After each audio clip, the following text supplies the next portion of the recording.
እድሜሽ ነው እንደዚህ ወደ ኋላ እኮ የሚጎትትሽ። ወይኔ 30 ያለፋቸው ክፍት ሳርግ እግሬ እኮ ነው የኔ ጌታ። አንዱ ለመቶ የጫማ መስጠት ገስ ይሄ ደግሞ ከየት ነው የመጣው? እሙዬ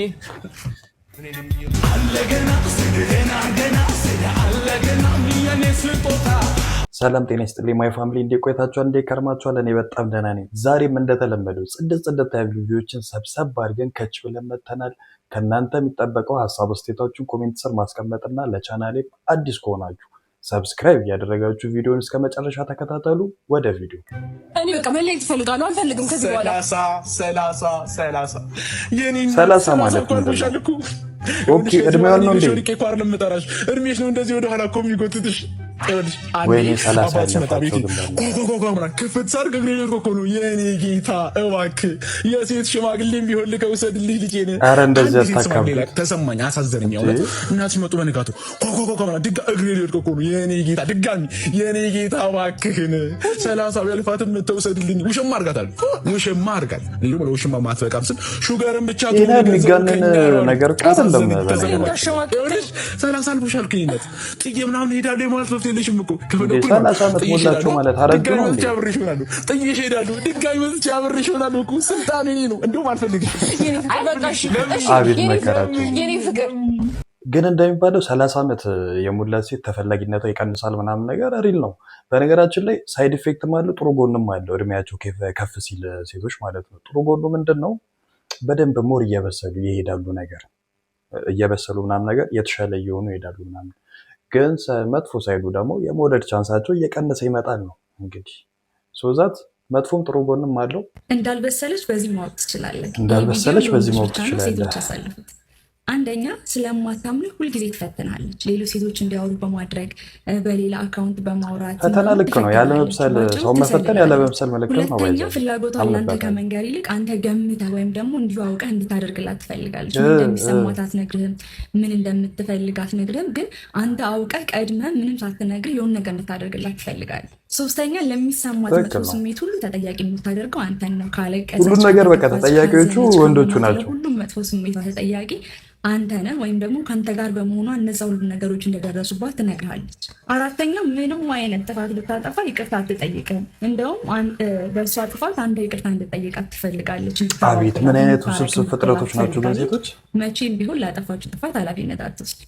አምስተኛ ምናልባት አንተ ጥፋት አጥፍተህ ቢሆን ከመናገር ይልቅና ምክንያቱ ላይ ወይም ደግሞ እዛ ችግር ላይ ከመነጋገር ይልቅ በዝምታ መቅጣትን ትፈልጋለች። አትነግርህም፣ ዝም ትልሃለች፣ ብሎክ ልታደርግ ትችላለች፣ አታወራክም። በዝምታ መቅጣት በነገራችን ላይ በጣም ከባዱ ቅጣት ነው። ሌላኛው አንተ እሷን ትችለውም ግን ደግሞ በጣም ትንሽ የሆነ ስህተት ስታጠፋ በጣም ኦቨርአክት ታደርጋለች፣ ትረብሻለች፣ ታለቅሳለች፣ ትጮኻለች። ትልቅ ነገር እንደተፈጠረ ማለት የምታደርገው ያልበሰለች ሴት ባህሪ ምንድን ነው?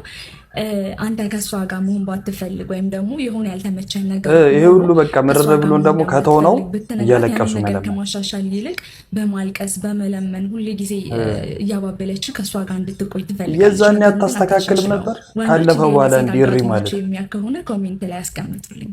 ሴቶችም አስተያየታችሁን ጽፉልኝ።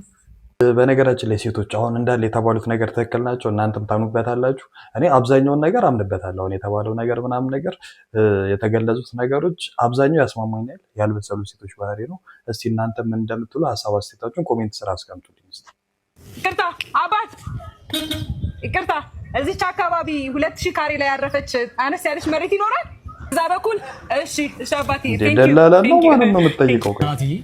አንዱ ለመቶ የጫማ መስጠት ገስ ይሄ ደግሞ ከየት ነው የመጣው? እሙዬ አረ ሙዚቃ ከፈተችበት። ኢግኖራንስ ማለት እንደዚህ ነው በቃ። አረ መደነስ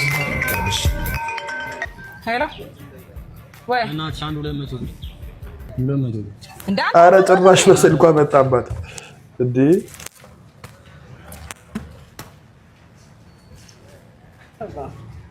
እንደዚህ አልፈታ የሚሉ ሰዎች ግን አሉ እኮ እንዴ! እናቴ ይሄ ትሩ ስቶሪ ነው በነገራችን። ጭራሽ ውስጥ ገባል። ይሄ ትሩ ስቶሪ ነው በነገራችን ላይ። ከየትም የመጣ ተረት አይደለም። ኧረ ድንጋጤ እንዴት ነሽ? ሁለት ኤክሶች ሲገናኙ ነገር ነው። ደስ ብሎኛል ስለተቀላቀልሽ። ሙሉውን እራሱ አይጠራውም። ኤክስ ማለት ያለፈ ዋናው በሰላም መገናኘታችን። እዚህ ነው ስንት ኮርስ ነው የምትሰጪው? እዚህ አንድ ኮርስ፣ ሌላ ከሳት ደግሞ ሌላ። እንግዲህ ስለምንተዋወቅ ለጠቅላላ እውቀት አንዳንድ ጥያቄዎች ብጠይቅሽ ችግር የለውም ማለት ነው። ስለተገናኘን ዛሬ ከስንት ጊዜ በኋላ ፍቅሩ አልወጣለትም ነገር ነው። ክፍል ጊዜ ዛሬ ያለሽ ይሄ ክፍል እየገባሽ ድንገት በቢሻፍ ሁለቱም አልወጣላቸው። ያው አመል አይለቅም ቺተር ስለሆንሽ ትውላውያለሽ ብዬ እኔ ደግሞ እጠይቅሃለሁ። ገባላት ማለት ትምህርት የምትሰጠው ኤሌመንተሪ ላይ ኤሌመንተሪ ደረጃ ኤሌመንተሪ በዘጠነኛ ክፍል በሃይ ስኩል ሻፍተ ዳጣቅ ገብታጠቅ ወደ አመል አይለቅም። ያው ከፍ ያለ ነገር ጣፋጭ ነገር ይመቻል። በሱካር በሹገር ነው የቀየራት። ወጋ ተመችታኛለች። ይበቃሻል። አይ ፊዚክስ፣ ባዮሎጂ፣ ኬሚስትሪ፣ ጂኦግራፊ እንዳለ ሶሻል ናቹራል ጠቅለል አድርጎ ማስተማር ነው እንጂ በአንድ አትረኪም ብዬ ነው። ሲደራረብ ይመጣል ብዬ ነው። አመል አይለቅም። ሁለት ሶስት ካልሆነ ያጠግባት ነገር ነው። ዳይሬክተር ለካ ሴት ነች። ማለት ለነገሩ አንተ ችግር የለብህም አይደል? እንዴት ቅምጥ መሆን ትችላለህ። አመል አይለቅም። መሰነዛዘር እኮ ነው የቀራቸው። ትምህርት ቤታችን መርህ ቃል አለ። መሰነዛዘር ብቻ ነው የቀራቸው ማለት ነው። በእውቀት የታነጸ ትውልድ ለነገው የሀገር ስኬት መንገድ። አሁን አንቺን ቀጠሩሽ አይደል? መርህ ቃሉ ሊቀየር ነው። የምን በአንድ መርጋት መያዝ ነው። ሁለት የሽኑ ተወንጫፊ ልታደርጊው ነው። ይሄ በጣም ከባድ ወግግ ነው። መልካም ማስወንጨፍ ዘመን። በነገራችን ላይ እናንተ ገና ሆነ ከኤክሶቻችሁ ጋር እንደዚህ ብትገናኙ ወይ የሆነ ቦታ ላይ ምናምን ነገር ይህን ያህል ርቀት ታወራላችሁ ነገር ይሄ ጀስት ፈን ነው ይገባኛል ምናምን ነገር ግን ወደ እንትን ስንወስዱ ይህን ያህል ርቀት አስባችሁን እስከሚቀረው ድረስ ምናምን ነገር ማውራት ትችላላችሁ? እኔ ምችል አይመስለኝም። ልክ ነው አንተ በጣም ጥሩ ናይ ወይ ቤት አልክ መጣ ካርድ ሰጠኝ የትምህርት ቤት ዛሬ ውጤት ጎበዝ ከትምህርት ቤት መምጣቷ ነው። ጸባይ ኤፍ እኮ ነው የሚለው። እኔ ማቃጠልሽ አስተማሪዎቹ ማቃጠልሻቸው ሄደሽ የተቃጠልሽ ኤክስ ስንት ነው የጎደለሽ? አንድ። ሌላው አሪፍ ነው። ኤክስ አንድ ነው የጎደለሽ። ኧረ ጸባይማ እሷ ይፋታል።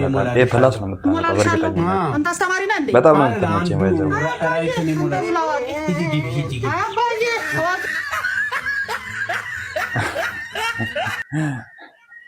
ለቁም ነገር ሲያስብሽ ወንድ ልጅ እነዚህ ነገሮች ታይበታለሽ። አሁን አብሮሽ ያለው ወንድ ለቁም ነገር እንደሚያስብሽና እንደማያስብሽ ማወቅ ትፈልጊያለሽ? አንድ ወንድ ልጅ ሴት ልጅ ለቁም ነገር ማሰብ የሚጀምረው ከስሜታዊነት ወጥቶ ሎጂካል ሲሆን ነው። ወንዶች ለአጭር ጊዜ ዴቲንግ እና ለረጅም ጊዜ ጋብቻ የሚመርጡት ምርጫ የተለያየ ነው። ዋናው ግን ውስጣዊ ውበት ማየት ሲጀምር ነው። አሁን የምነግርሽን በደንብ ከሰማሽ የወደፊት ነሽ። ለአንቺ ሲል ራሱን ለመለወጥ ዝግጁ ይሆናል። አንቺ የማትፈልጊያቸውንና የማይመችሽን ነገሮች ማድረግ ያቆማል። መጥፎ ልማዶቹ ለመቶ ይሞክራል እና ደግሞ የበለጠ ጠንካራና ስኬታማ ወንድ ለመሆን ይፈልጋል። ለአንቺ የሚሆን ጊዜ አያጣም። የኔ ቆንጆ አስቢ። ጠቅላይ ሚኒስትር ከወደደሽ ከዚህ በላይ ያደርግልሻል። ጊዜ የለኝም የሚባል ነገር የለም። የወደፊት ህይወት ውስጥ ያካትትሻል። ስለ ነገ ሲያወራ እኔ ማለት ትቶ እኛ ማለት ይጀምራል። የ5 እና የ10 ዓመት እቅድ ውስጥ ያስገባሻል እና ደግሞ እድሜ ልክ ነው እናስገባት። ምን 5-10 ዓመት ዋነኛው ነገር ደግሞ ወደ ቤተሰቦቹ ይወስድሻል። ጓደኞቹን፣ ዘመዶቹን እንድታቂ ያደርጋል። በአጠቃላይ አንድ ወንድ ልጅ ለትዳር ሲያስብሽ ከቃላት በላይ ይተማመንብሻል ማለት ነው። በህይወት እቅድ ውስጥ ካካተተሽ፣ ቤተሰቦቹን ካስተዋወቀሽ፣ ለአንቺ ሲል መቀየር ከፈለገ ይሄ ወንድ ከልቡ ወዶሻል፣ ለትዳርም ይፈልግሻል። እናንተ አሁን ባላችሁበት ግንኙነት ላይ ከነዚህ ምልክቶች የትኛውን አስተውላችኋል? እስቲ ኮመንት አስቀምጡ። አዎ እውነት ነው ማለት ሴቶችን ለጊዜና ለረጅም ጊዜ ስንፈልጋቸው እኔ ራሱ ምስክር ነኝ። ለረጅም ጊዜ ከሆነ የእውነት ነው የምላችሁ ለእነሱ ብለን ራሳችንን በጣም ለመቀየር እንሞክራለን ምናምን ነገር እነሱን ለማስደሰት ለረጅም ጊዜ የምናስባቸው ነገር ከሆነ ማለት ነው። ለአጭር ጊዜ ከሆነ ግን በቃ የውሸት የምሰል እንትን ነው የምንኖር አብዛኛው ወንዶች ማለት ነው። አንቺን ቀብሪች አልቀለድኩም። ሌላ ሰው አስተናጋጅ ሲጠራ አጨብጭቦ ነው። እኔ ግን አንቺን ሳይ ነው ማጨበጭበው ደስ ብሎት። የለበትሽው ሽርጥ እኮ መሆን ተመኘውልሽ እኮ።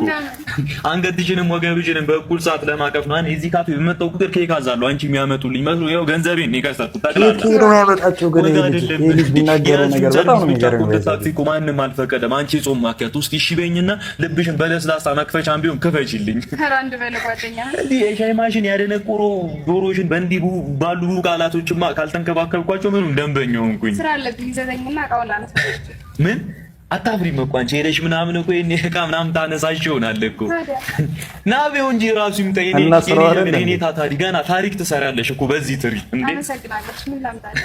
ሻይ አምጪልኝ። ግን የስኳር ዕቃው ባዶ ያው ሁሉ ለፍልፎ ሻይ አምጪልኝ። አንቺ ገቢበት። አንተ ልጅ ግን በጤና ነው እዚህ ካፌ የምትመላለሰው? ለራሴ ሻይ በሎሚ የሌለፉን ከገብቶለታል እንጂ ስፕሬት ቲፕ እየሰጠኝ ምን ጤና አለ ብለህ ሌላ ሰው አስተናግዶኝ እኮ ለእሷ ነው ቲፕ የሚሰጠው። ግን ልጅቷ ይገባታል። ሻይ ማለት ነው እፍ ብላ ነው የምታሞቀው። እፍ ብላ ነው የምታሞቀው። ሲጀመር ሰርግ ምንድን ነው ጥቅሙ? ምንድን ነው ጥቅሙ? እስኪ ንገሪኝ። ጆሮ ሲበላው ማማ ላይ ቁጭ ብለን እንደመመልከት ነው። አለቀ።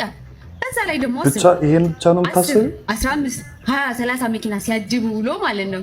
ሰኞ ጠዋት የታክሲ ሰልፍ ላይ ነው። በዛ ላይ ደግሞ ማለት ነው ስንት ዓመት ያጠራቀምከውን ብር ከሰው ፊት ምናምን ተበዳድረህ አምጥተህ ምናምን ደግሰህ ማለት ነው። ምንድን ነው ግን ፍየል ነው እንዲ ያሉት? ስጋ የሚባል ነገር እኮ የለውም ትባላለህ። እሱማ አይቀርልንም ግዴታ ነው። ሆይታ ሰው ተሰብስቦ ትንሽ ወጋ ወጋ አለው ስለጠጣ ያውላ በስንት ጊዜ ያመጣውን ብር በአንድ ቀን ስላለቀ ነው ደስታ። ሰርግ ደስታ እሱ ነው። አስረዱኝ። ሰርግ ምንድን ነው ጥቅሙ? ሰርግ ምንድን ነው ጥቅሙ? ኮፕሊንግ አድርጉ ፈልጌው ነው። ሰርግ ምንድን ነው ጥቅሙ የሚለውን ነገር ማለት ነው። እኔ የግል አስተያየቴን ሰጣችሁ። መጀመሪያ ደረጃ ሰርግ ምናምን ነገር የሚወዱት 90% ማለት ይችላሉ ሴቶች ናቸው። የሚፈልጉት ነገር ማለት ነው 90% ሴቶች ናቸው። ወንዶች አብዛኛውን አይፈልጉም። እና ሰርግ በብዛት የሚሰረገው ምናምን ነገር እኔ ከማናንሼ ምናምን ነገር ነው እንጂ የሆነ የደስታ የተካፋይ ሆኑልኝ ምናምን ነገር አይደለም። ማንቀማን ያንሳል ነገር ነው። ብዙ መልእክት አለው ያስባሉ። የመጀመሪያ ነህ ብላኝ ጠብሼ ሰላም እንዴት ናችሁ? አንገፈልገ ነበረ አለ ይቻላል። አዳር ነው ጊዜው ጊዜ ነው ይፈልጉ። እሺ ይቻላል። 700 ይሁን። ኧረ በእናትህ ዞር በል። እዚህ ስትስጥ ለምን አድርገው ይቀዳል? 700 ብር ስትስጥ ለምን 400 ብር ነው። በጣም ይገርም አልጋ ነው ምቾቱ። በዛ ላይ በምን አወቀች? ሙቅ ነው ሻወራቸው ምናምን ሁሉ ነገር ምቾት። ኧረ በጣም ኤክስፒሪየንሰር ናት ያለ ኤክስፒሪየንስ ይቀዳል። በጣም ነው ታከብረው አንተ ነው ዘለስ አምልጥ እንችላለን። ደግሞ በራዘሬ እንደዚህ አይነቱ አታዋጣ። መራንራን ብታመልጥ ይሻላል። ሰው ምንም ቢያረገኝ በቀል የሚባል ነገር አላስብም። ለምንድን ነው የማታስበው? እኔም ማጣትን የመሰለ ቅጣት የለም። እኔ ልቤን ስለማውቀው ውስጤን ስለማውቀው በጣም ተፈዝኝ። እኔ የመሰለ ሰው ማጣታችሁ ብቻ ራሱ ቅጣት ነው፣ በቀል ነው። በጣም ትልቅ ንግግር ነው የተናገረ። ለማንኛውም ፋሚሊ የዛሬ ቪዲዮዎች ይህን ይመስላሉ። እንደወደዳቸዋቸው ምንም ጥርጥር የለኝም። በቀጣይም ጽድት ያሉ ቪዲዮዎችን ሰብሰብ አድርገን ከች እስከምንል ድረስ ሰብስክራይብ እያደረጋችሁ ጠብቁኝ። ይመቻችሁ።